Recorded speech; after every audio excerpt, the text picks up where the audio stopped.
Second weekend in a row at a desert circuit for this 2.7 mile, 11 turn circuit, 71 laps, not a very long circuit, and therefore is only one DRS zone. But there's still a longer run to the first corner than the past two races this season.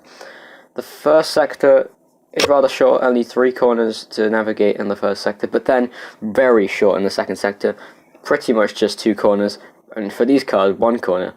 Let's be real. The final sector very tricky and has caused out a lot of drivers throughout the weekend. The speed traps obviously at the end of the straights and the fastest sections of the circuit, such as the run down to the hairpin of turn 8, which is a very challenging corner itself, as Lance Stroll would prove going off at turn 9, the preceding corner, as his racing point would go onto the gravel on the outside of the track, slamming into the barrier.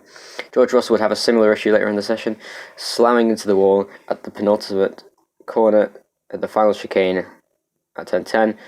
That would bring the second red flag of the session out. And then Pierre Gasly at the end of the session would have a massive accident.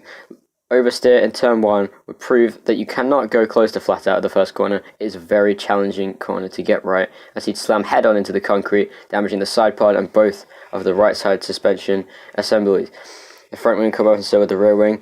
And that would proceed to Q1. His car would not be built, but the Haas car was very quick early on before Esteban Ocon hit the barrier, and would bring an end to proceedings at the end of the session, meaning that Charles Leclerc in the Ferrari would be the fastest driver, much to people's surprise.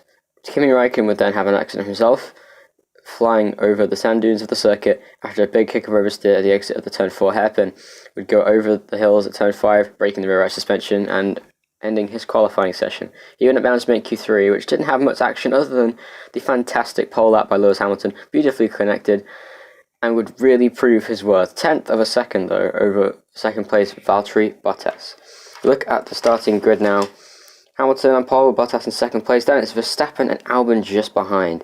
They are then followed by Carlos Sainz and Charles Leclerc on the third row. Good qualifying for Leclerc and Sainz. Norris and Perez just behind that.